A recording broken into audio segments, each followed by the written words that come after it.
টুনটুন আর লাফুমাফুর জাদুর বনে অভিযান। এক ছিল ছোট্ট খরগোশ টুনটুন।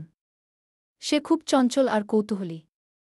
একদিন সকালে টুনটুন লাফাতে লাফাতে বের হল জাদুর বনে। এই বনে নাকি কথা বলা পাখি, নাচতে থাকা ফুল আর হাঁচি দিলে রং বদলে ফেলা গাছ আছে।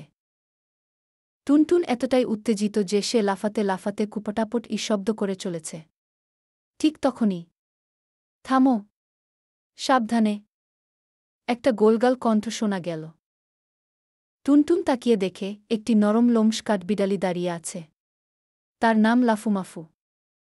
টুনটুন, ওহ, আমি তো তোমাকে দেখতেই পাইনি গিয়ে। লাফুমাফু, এটা আমার জাদুকরি অদৃশ্য খেলা।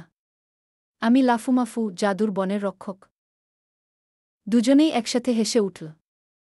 জাদুর হাসির পাহাড়। লাফুমাফু টুনটুনকে নিয়ে গেল হাসির পাহাড়ে। এই পাহাড়ে একটা মজা আছে। যে যত উচ্চস্বরে হাসে পাহাড় তত রঙিন হয়ে ওঠে। টুনটুন হাসল, হিহিহি। পাহাড় হয়ে গেল হালকা গোলাপি। লাফুমাফু হাসল, হাহাহাহা। পাহাড় রং বদলে নীল, সবুজ, কমলা হয়ে গেল। দুজনে এত হেসে ফেল যে পাহাড় রংধনুর মতো 7 রঙে ঝিলমিল করতে লাগল। মিছরির নদী আর বিপদে মিষ্টি পাখি। এরপর তারা গেল মিছরির নদীর কাছে। নদীর পানি ছিল মিছরির মতো মিষ্টি আর ঝকঝকে।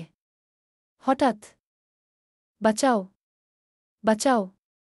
ছোট্ট একটা চিৎকার। একটি মিষ্টি পাখি নদীর মাঝখানে আটকে গেছে। তার ডানা লেগে গেছে আঠাল মিছরিতে।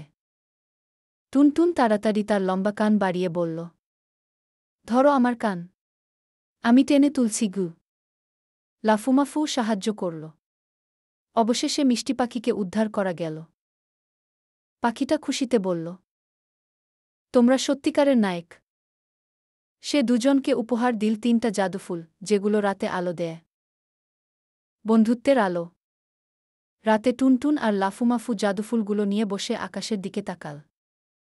তারারা ঝিকমিক করছে আর জাদুফুলের আলো নরমভাবে চারদিকে ছড়িয়ে পড়ছে। টুনটুন বলল, আজ সত্যিই দারুণ একটি দিন ছিল।